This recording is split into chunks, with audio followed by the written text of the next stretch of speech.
अत्यंत प्रसन्न था।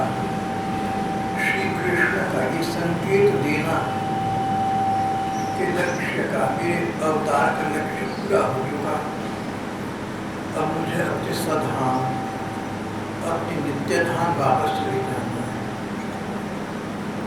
एकादश स्कंध का आरंभ दशम स्कंध के अंत के इस लगभग प्रसंग से होता है।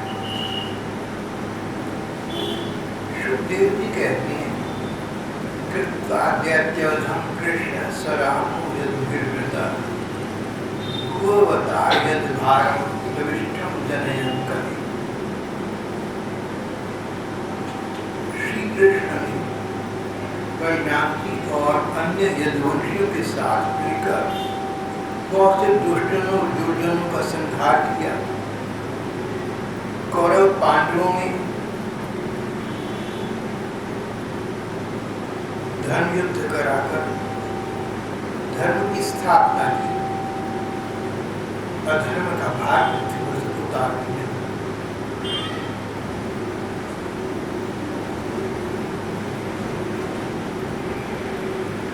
कौरव पांडवों को निमित्त बनाकर भगवान कृष्ण ने दोनों पक्ष में एकत्रित हुए राजाओं को समाप्त करवा दिया और इस प्रकार पृथ्वी पर से अधर्म का भार हल्का किया।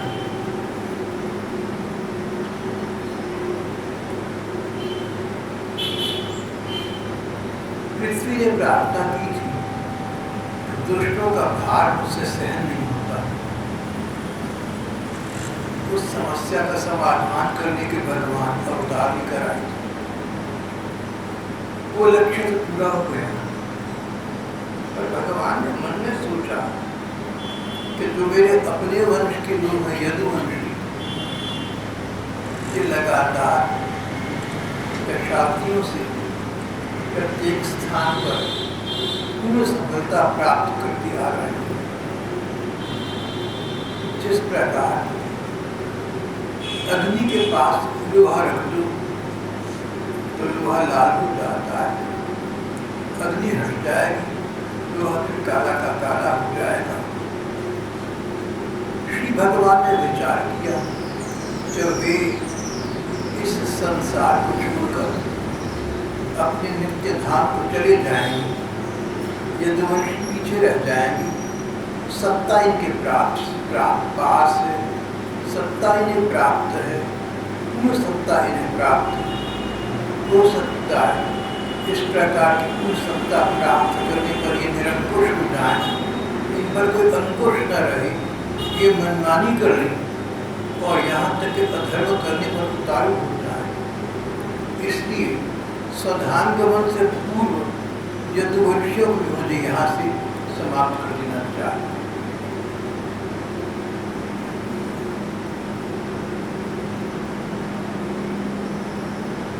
भगवान सर्वशक्तिमान है, सत्य संकल्प है। भगवान जो मन में संकल्प करते हैं, जो विचार करते हैं, जो इच्छा उत्पन्न होने देती है, वो स्वयं पूरी हो जाती है। उन सत्य संकल्प ठाकुर के प्रति प्रकृति का इस प्रकार का सहज विधान है। भगवान सर्वशक्तिमान है, सत्य संकल्प है। मन में निश्चय कर लिया, एक योजना बनाई, आगे जो नाटक करना है उसका क्रम बना लिया, उसकी रूपरेखा बना ली। यदुवंशियों का विनाश बड़े बड़े सैनिक, क्षत्रिय और महावीर भी नहीं कर सकते। अगर इस संसार से समाप्त कर अंततः अपने धाम में पहुंचाना है, इनके साथ शत्रुता का व्यापी उठा नहीं सकते। एक ही उपाय है, ब्रह्मशा। कोई वेदज्ञ ब्राह्मण ये किसी प्रकार किसी विद्वान विज्ञ ब्राह्मण का अपमान कर दे और उस ब्राह्मण को इन पर क्रोध आ जाए, उनको श्राप दे नष्ट हो जाने का ये समाप्त हो जाए।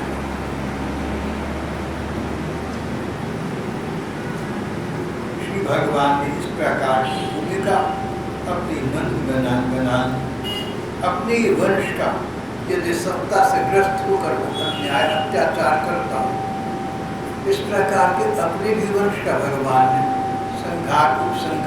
उपसंहार करने का संकल्प लिया। ब्राह्मणों के शाप की बहाने अपने ही वंश का संहार करके सबको समेट कर भी अंत में अपने धाम को नहीं जाएंगे।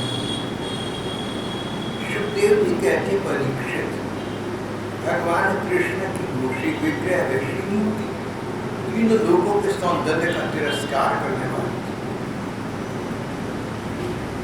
उन्होंने अपनी सौंदर्य से, अपनी मधुरता से सबके नयन अपनी ओर आकर्षित कर दिए थे। उनकी वाणी, उनके उपदेश परम मधुर होते थे। उनके द्वारा उन्हें स्मरण करने वालों का चित्त उन्होंने मानो छीन लिए थे। उन श्री कृष्ण ने यदुवंश के उपसंहार का ब्राह्मणों के बहाने और बाद में उन्हें अपने धाम में जाने का निर्णय कर दिया। एवं व्यवसित राजन सत्य संकल्प ईश्वर शाप व्याधि निवृत्तानाम सजवि सद्गुणों। उनके चरण कमल त्रिलोक सुंदर थे। जिसने श्री कृष्ण के चरणों का कभी दर्शन कर लिया, उसकी बहिर्मुखता दूर हो गई, पद से ऊपर गया, उन्हीं की सेवा में संलग्न हो गया। जिसने श्री कृष्ण के चरणों का एक बार भी दर्शन कर लिया, वो बाह्य जगत से बहिर्मुखता से उपराम हो गया और कर्म प्रपंच से हटकर उन भगवान के स्मरण और सेवा में लग गया। श्रीमद् भागवत चाहिए वाक्य ये शुरू बड़ा महत्वपूर्ण। भगवान की अनुभूति यदि हो जाए, श्री भगवान की अगर किसी को सजीव अनुभूति हो जाए, प्रतीति हो जाए, भगवान के चरणों का दर्शन हो जाए, भगवान का स्वप्न भी सत्य दर्शन हो जाए, तो उस व्यक्ति का एक प्रमाण होता है। कोई कहे कि मुझे ठाकुर जी के दर्शन होते हैं। आजकल तो ऐसा बहुत स्थानों पर मैं सुनता हूँ, चमत्कार हो जाती है, भगवान की कहीं झलक दी गई, दर्शन हो गए। असंभव तो कुछ भी नहीं, सब हो सकता है। जिस व्यक्ति को यत्किंचित भगवत दर्शन का आभास प्राप्त हो गया, उसका प्रमाण क्या है? श्रीमद् भागवत कहती है, वह व्यक्ति बहिर्मुखी वृत्ति से मुक्त हो जाता है, उसकी बहिर्मुखता दूर हो जाती है। बहिर्मुखता, अपने मुख को बाहर देखना, संसार कैसा है, कौन अच्छा है, कौन बुरा है, दूसरों के गुण दोषों की ओर उसकी दृष्टि नहीं जाती। जिसने भगवान की वास्तविकता का थोड़ा सा भी अनुभव कर लिया, अनुभूति प्राप्त कर ली, उस व्यक्ति को भगवान के स्मरण में, भगवान के विचार करने में, भगवान का ध्यान करने में इतना सुख मिलता है कि बाह्य जगत से अब उसका कोई लेना देना रह नहीं जाता, उसकी रुचि नहीं रहती। पता है कि मैं तो भगवान का हूँ और थोड़े समय के बाद उनके पास जाना है। अब मैं भी इस संसार से, अच्छे बुरे लोगों से, इसकी निंदा स्तुति से, किसी भी वस्तु से मैंने क्या लेना है?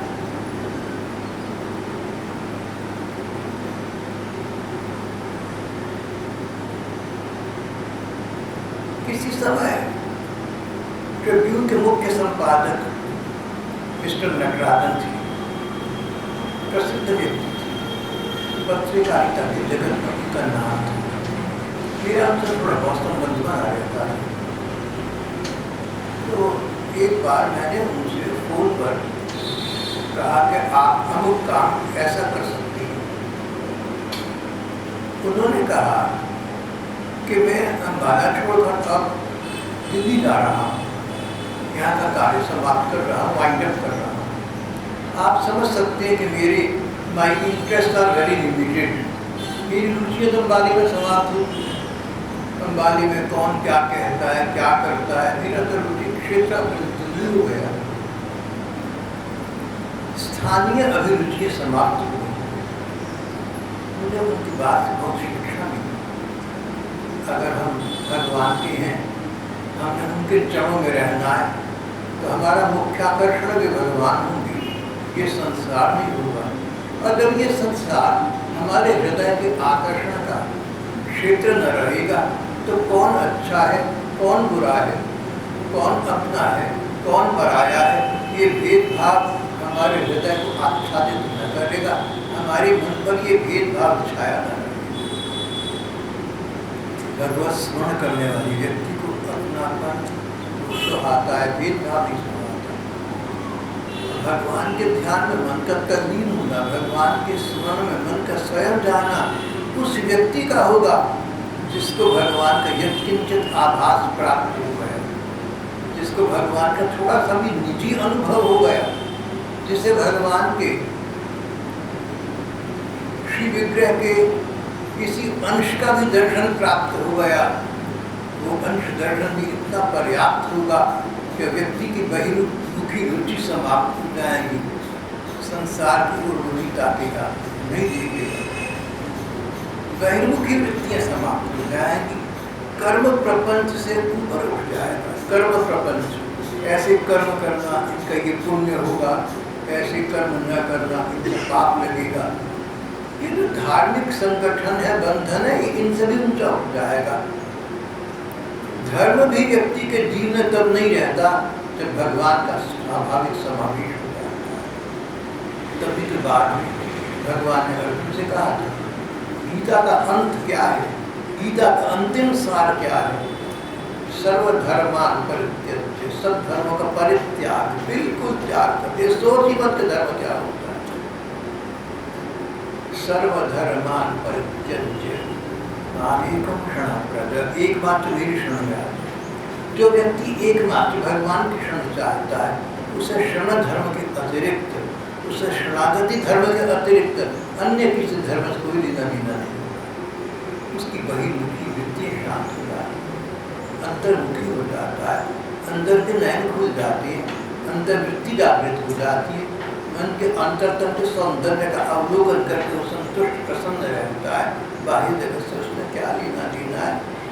श्री सुखदेव जी महाराज कहते हैं, जिसने श्री कृष्ण के यत् चरणों का यत्किंचित दर्शन प्राप्त कर लिया, वह कर्म प्रपंच से उठ गया, ऊपर उठ गया, उन्हीं श्री कृष्ण की सेवा में लग गया, उन्हीं के स्मरण में लग गया, उन्हीं का ध्यान बार बार उसे आने लगा।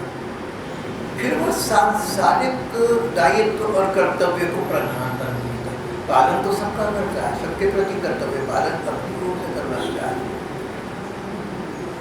सबके साथ स्नेह का व्यवहार भगवत जन करती, पर प्रपंच उसमें फंसते बड़ा ये बारीकी का मामला है। एक काम करना एक बात है, उस काम में फंसे होना दूसरी बात है। कर्तव्य समझकर आप अपना काम करें, लेकिन उस कर्म में आपका अभिनिवेश न हो, आपके मन का खिंचाव न हो, बार बार मन वहां न जाए, कर्म प्रपंच से ऊपर उठना। इसका उदाहरण दक्षिण भारत के पूज्यपाद एक स्वामी जी दिया करती थी। डाकिया घर घर में डाक बांटता है, कर्तव्य पूरा करता है। जिन घरों में डाक बांटता है वहाँ के लोग मिल जाए तो नमस्ते राम राम भी करता है। बस भूल गया किस घर में डाक कितनी गई, कितनी चिट्ठियाँ थी, कितने बुक पोस्ट थे, मालिक को नमस्ते कर जवाब दिया, उसका क्या लेना। वो प्रपंच में नहीं, उसके घर का अभिनिवेश उसमें नहीं है। घर घर डाक बांटने वाला डाकिया अब इस कार्य से उपरत है, कर्तव्य है, इस बात की तनख्वाह मिलती है, सरकारी मुलाजिम में इसलिए करता है, उस कर्तव्य का पालन करना चाहिए। जिस सरकार से तनख्वाह लेकर मैं काम करता हूँ, उसका दिया गया काम मुझे पूरा निभाना चाहिए, बस इतना है। मन का योग नहीं है।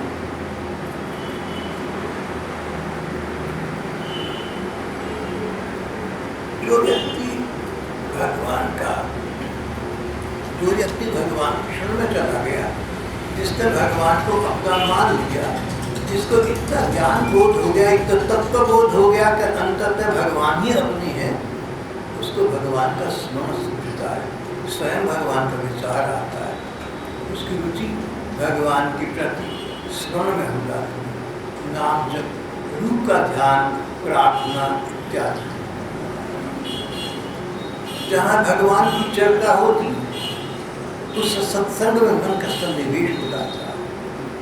और तुम उसको छोड़कर भागे चले जाओ सांसारिकता के लिए, तो सोचो तो भगवान की कितनी अहमियत। मुँह से ये कहना कि हम तो भगवान को मानते हैं, हमारा तो सत्संग में दिल लगता है, हम तो पूजा पाठ के हो गए, हम तो नाम जप ध्यान के हो गए। देखो, शब्दों से कहना एक बात है और जीवन में उतारना दूसरी बात।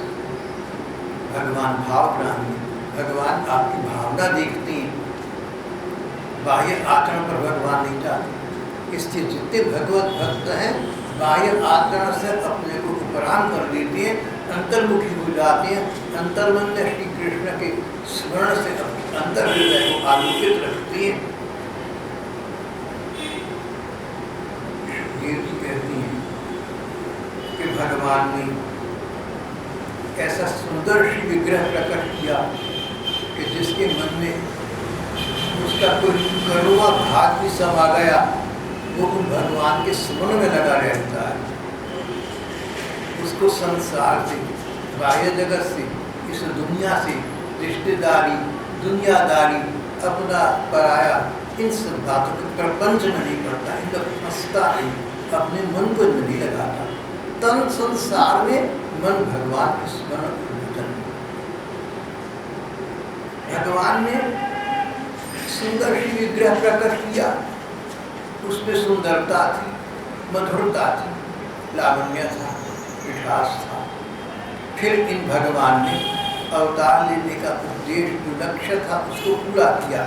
इस प्रकार की लीलाएं की जिनको पढ़कर सुनकर जीव कृतार्थ हो जाए और उनके परायण हो जाए।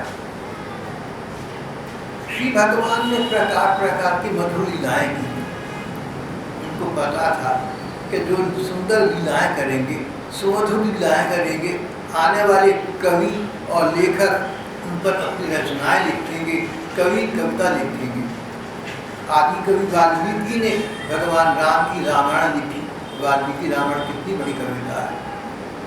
सबसे बड़ा काव्य तो महाभारत है, जिसको पंचम वेद कहा गया है। व्यास जी ने मन ही मन महाभारत की रचना की। इतना विशाल काव्य था, इतना विशाल ग्रंथ था कि मैं बोलूँ दूसरा लिखे काम शीघ्रता से अजायज, तो कोई लिखने वाला न मिला। व्यास जी का युग था 5,500 वर्ष पहले। व्यास जी को लिखिया न मिला, स्क्रिप्ट न मिला, स्क्राइब न मिला। तब भगवान की ओर से आदेश मिला कि तुम विघ्न विनाशक श्री गणेश जी का स्मरण करो। गणेश जी ये काम कर सकते। गणेश से प्रार्थना की, बोले ठीक है व्यास जी आप बोलिए, मैं मन की गति से, जैसे मन तेज भागता है ना, मैं द्रुत गति से आपकी रचना को लिखता जाऊंगा। पर एक बात, आप धारा प्रवाह बोलते चले जाएं, मैं धारा प्रवाह लिखता चला जाऊंगा। ऐसा न हो कहीं आपको रुकना पड़ जाए या कहीं मुझे रुकना पड़ जाए, तो बात का वो आनंद न रहे। व्यास जी ने कहा ठीक है गणेश जी, मैं ऐसा बोलूँगा, लगातार बोलूँगा, कहीं रुकूंगा नहीं। आप भी ना रुकना। बोले हाँ। गणेश जी सोचा मैं क्या रुकूंगा, मैं तो मन की गति से लिखने वाला हूँ, ऐसा मैंने रुकना क्या है। फिर श्री व्यास जी ने महाभारत में एक श्लोक बोला।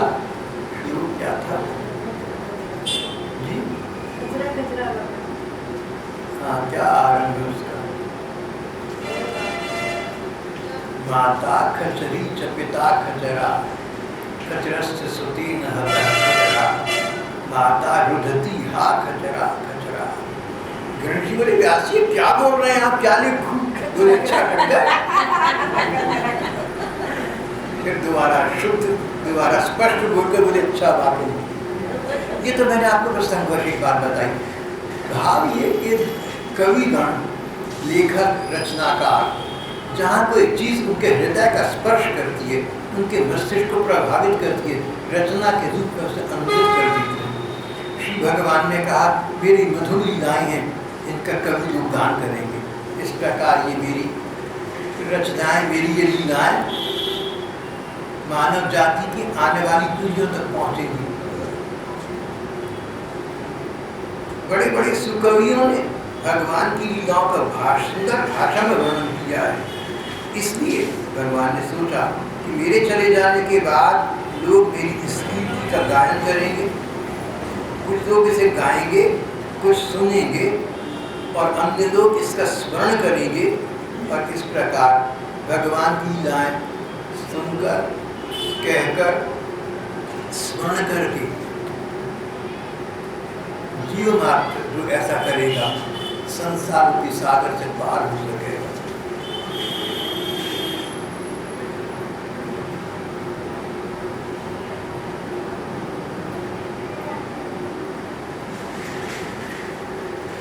इस प्रकार अनेक अनेक मधुर सुंदर लीलाओं का अभिनय करने के पश्चात परम ऐश्वर्यशाली भगवान श्री कृष्ण ने अपने ऐश्वर्य धाम की प्रयाण किया।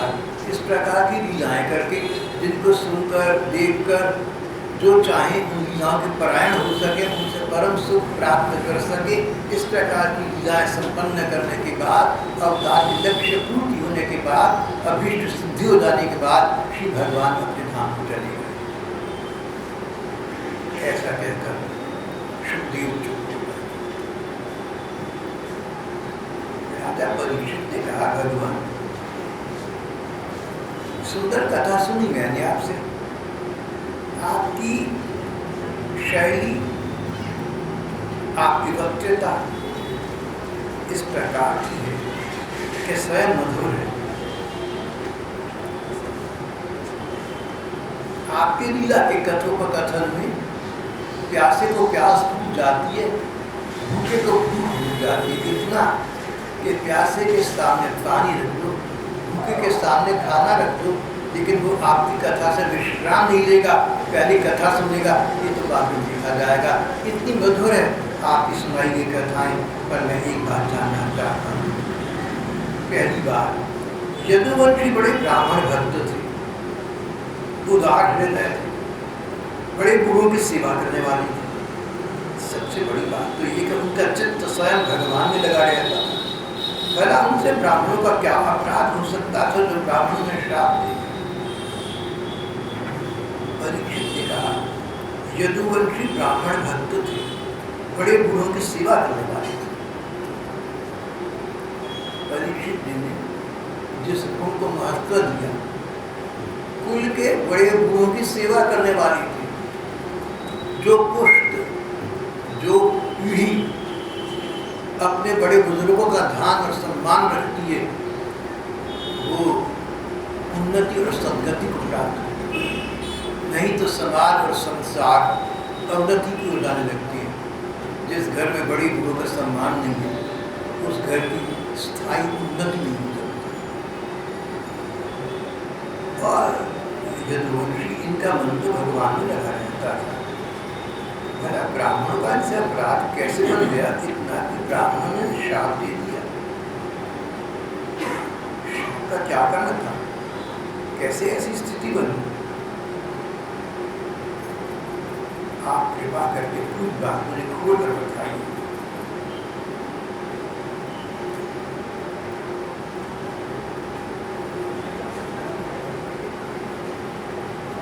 परीक्षित को कथा सुनते आज 7वां दिन हो गया। 7वें दिन परीक्षित की मृत्यु सर्वदंड सुनिश्चित है। जिसको ये पता हो कि कुछ समय के बाद मेरे शरीर नहीं होगा, मेरे आसपास के ये लोग नहीं होंगे, ये भवन नहीं होंगे, ये इमारतें नहीं होंगी, ये चीज़ें नहीं होंगी, ये सामान नहीं होगा, ये संसार ही नहीं होगा। वो इतना शांत, इतनी सामान्य मनोस्थिति में है कि सुखदेव जी से प्रश्न पर प्रश्न कर रहा है, मानो मृत्यु कोई वस्तु ही ना होती, मानो मृत्यु का कोई मोल ना होता हो, मानो मृत्यु का कोई महत्व ना हो, है तो क्या हो।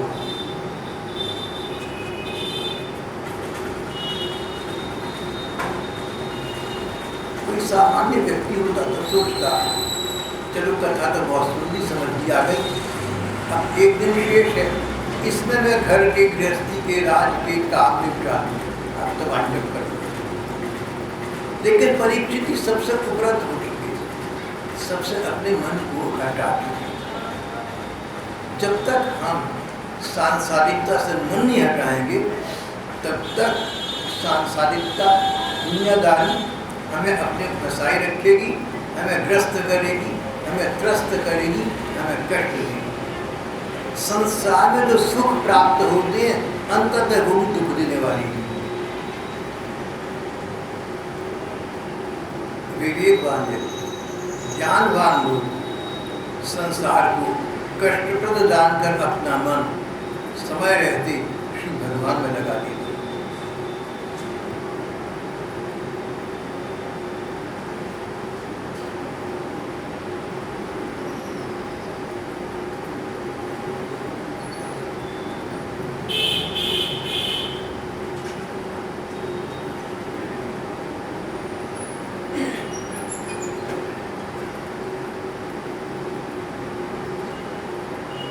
परीक्षित जी ने कहा, सुखदेव जी ने कहा, परीक्षित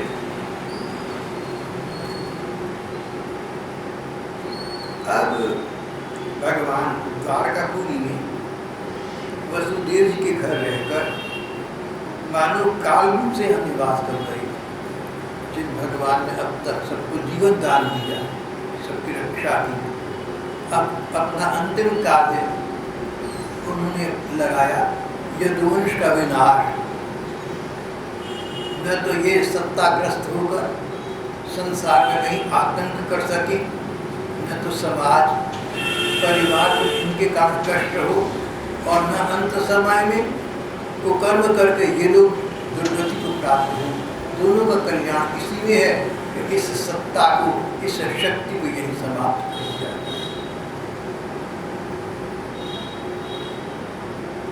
अब भगवान काल रूप से द्वारका में निवास कर रहे हैं।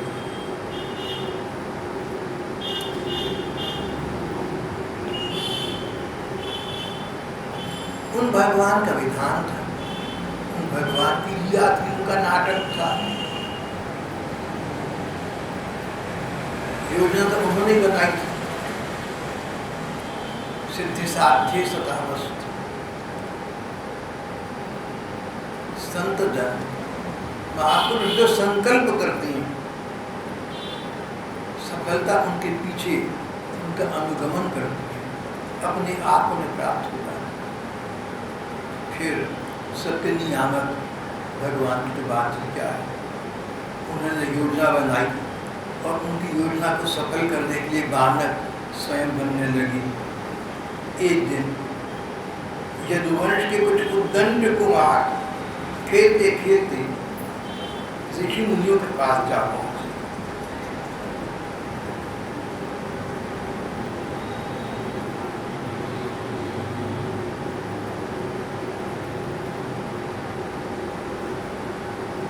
वहां से ऋषि मुनियों को ये बोध हो गया था कि अब भगवान अपनी लीला समाप्त करेंगे, इस संसार को त्याग देंगे, अपने धाम को चले जाएंगे।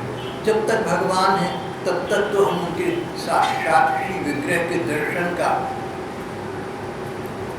सुख प्राप्त करो। इस दृष्टि से ऋषि मुनि इन्होंने द्वारिका के पास एक स्थान पर अपने निवास स्थिर कर लिया। द्वारका के पास के स्थान का नाम था पिंडारक क्षेत्र। एक छोटा सा तीर्थ था। सारे ऋषि मुनि उसमें आकर निवास करने लगे। दुर्वासा जी, विश्वामित्र, भृगु जी, वामदेव, अत्रि ऋषि, वशिष्ठ जी, नारद जी आदि बड़े बड़े ऋषि मुनि द्वारके के पास पिंडारक क्षेत्र में आकर निवास करने लगे। यहाँ से श्री कृष्ण के दर्शन के लिए आना जाना आसान होगा। इसलिए एक दिन यदुवंश के कुछ उद्दंड कुमार खेलते खेलते उनके पास जा पहुंचे। इनके मन में विचित्र बात आई। यदुवंश के राजकुमार थे, न जाने कैसे मन में एक शंका आ गई। बड़े बड़े ऋषि मुनि हैं, लेकिन कलयुग आ रहा है, उसका प्रभाव पड़ना आरंभ सभी पर हो गया है, इन पर भी तो होगा। ये ऋषि मुनि त्रिकालज्ञ हैं, ये ऋषि मुनि सर्वज्ञ हैं, आगे पीछे का ज्ञान रखते हैं, पर क्या सचमुच है क्या पता। ऐसे से कुछ विचारों से यदुवंशी राजकुमार ग्रस्त हो गए। ऐसा न समझना इनका दुर्दैव जाग गया, भगवान का विधान यही था। नाटक में एक व्यक्ति खलनायक की भूमिका खेलता है, तो सचमुच खलनायक तो नहीं हो जाता, जो भूमिका दी गई ऊपर से दी गई उसको पालन करता है। भगवान का विधान था, यही कुछ जो अब हो रहा है और भूल जा रहा है।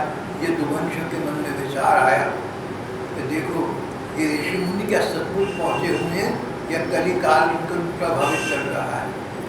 दूसरी ओर ये पता लगेगा कि भगवान के मन में जो विचार था कि आने वाले समय में ये यदुवंशी सत्ताग्रस्त तो नहीं, कहीं किसी के मन दूषित न हो जाए, ये सत्ता का दुरुपयोग न कर बैठे, वो बात एक प्रकार से ठीक ही थी। भगवान तो सामने थे, फिर भी सत्ताग्रस्त यदुवंश के बाकी कुमारों के मन में, राजकुमारों के मन में इतनी बात तो आई नहीं, संदेह तो आ गया, एक शंका तो मन में आ गई। फिर सोचा आज हम इनकी थोड़ी परीक्षा ली। यदुवंश के सभी राजकुमार एक जैसे नहीं थे, संयोग की बात है, भगवान के विधान की बात है कि आज जो उद्दंड राजकुमार थे केवल वही यहाँ पर एकत्रित हुए थे। यदुवंश के कुछ उद्दंड कुमार, उद्दंड मनमुखी बेलिहाज प्रकार के, दुराग्रही, किसी भी बात पर अड़ जाने वाली यदुवंश के कुछ उद्दंड कुमार खेलते खेलते इन ऋषि मुनियों के पास पहुंचे। उनके चरणों में बनावटी प्रणाम किया, बड़ी नम्रता के साथ के बनावटी प्रणाम। मन में तो था ऋषि मुनियों को इच्छा लेकर देखेंगे, ऊपर से उनको दंडवत प्रणाम किया। फिर बहुत नम्रता के साथ, नाटकीय नम्रता के साथ प्रश्न किया। भगवान के बेटे सांब थे। राजकुमारों ने कहा कि सांब, तुम्हें हम एक महिला के वेश में सजा देती है। सांब को इन्होंने एक स्त्री के वेश में सजा दिया। बोले ब्राह्मणों, ये कजरारी आंखों वाली सुंदरी, इसके संतान होने को है। आपसे एक बात पूछना चाहती, पर स्वयं संकोचाती है। आप लोगों का ज्ञान तो अगाध है, आप तो सर्वज्ञ, सब जानते, आगे पीछे का सब ज्ञान आपको है। इस देवी को पुत्र की बड़ी लालसा है, बस संतान होने का समय निकट आ पहुंचा है। बस आप लोग इतना बता दें कि इसके पुत्र हुआ या पुत्री, तो छोटी सी बात की। तो सच बात तो मन ये थी कि आज क्या ये सचमुच ऋषि भविष्य वक्ता है, त्रिकालज्ञ, इसकी परीक्षा हो जाएगी। झूठ बोला था,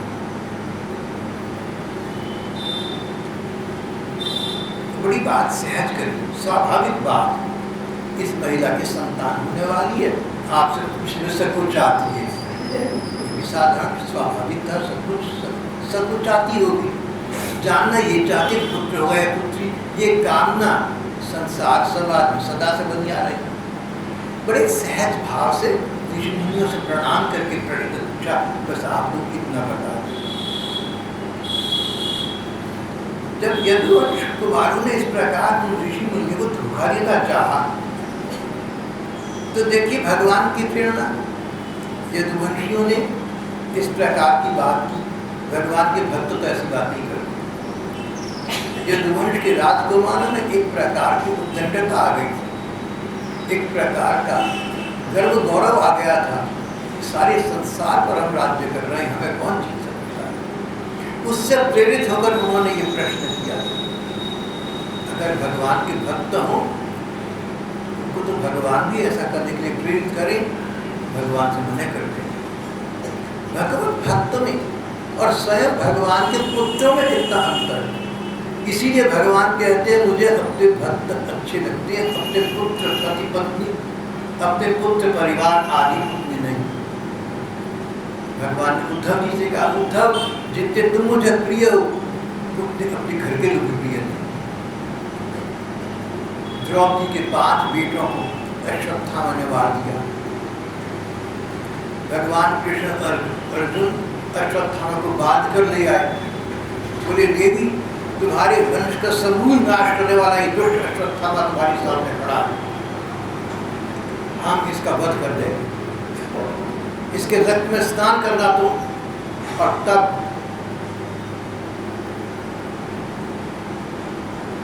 अन्य कार्य कर अर्जुन यही प्रतिज्ञा करके श्री कृष्ण के साथ अश्वत्थामा को चंगुल में पकड़ने ले गए। जब अश्वत्थामा सचमुच पकड़े गए, 5 बेटों के निर्जीव शरीर पड़ी थी सामने, वंश समाप्त हो गया, आगे बढ़ेगा ही।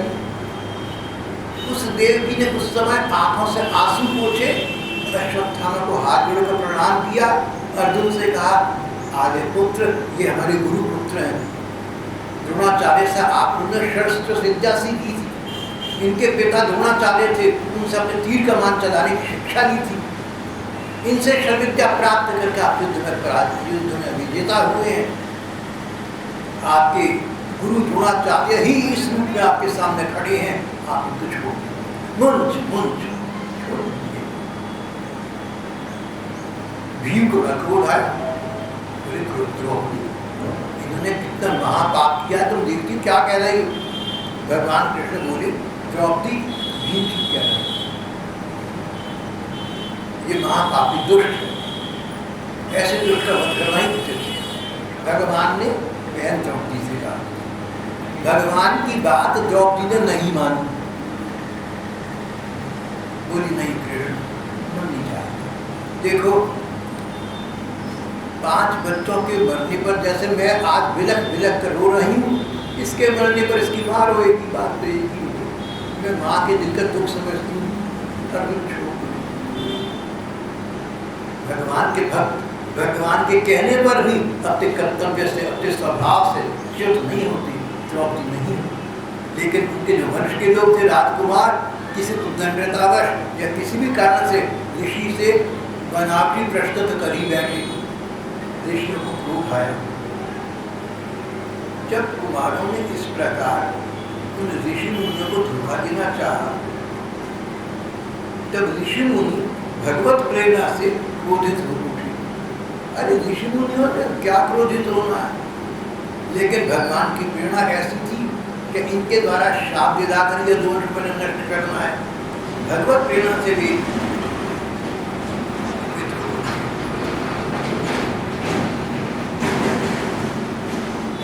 उन्होंने कहा मूर्खों,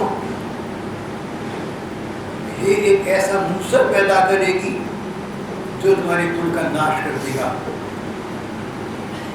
ऋषि मुनियों की बात सुनकर वे बालक बहुत डर गए। सोचा, अभी भी संदेह मन में रहा, कहा तो है क्या सचमुच इसके कोई मूसर पैदा होगा। बोले भैया इसके वो धोती बोती लपेट के उधर छोटा सा कर दिया था, तो देखो। मन में विचार था कि क्या निकलना है, कपड़े निकलेंगे और कटे नीड़े चीथड़े। लेकिन जब तुरंत उन्होंने सांप का पेट खोल कर देखा तो सचमुच उसमें से लोहे का मूसल मिला। अब तो घबरा गए। अभी तो ऋषि ने कहा था वो सामने आ गया, मूसल सामने है और ये मूसल वैसे मांग रहे, अब क्या करें। घबरा गए। हम बड़े अभागी हैं, बड़े मूर्ख हैं, हम लोगों ने क्या अनर्थ कर डाला, हम लोगों से क्या कहेंगे, इसको क्या मुंह दिखाएंगे।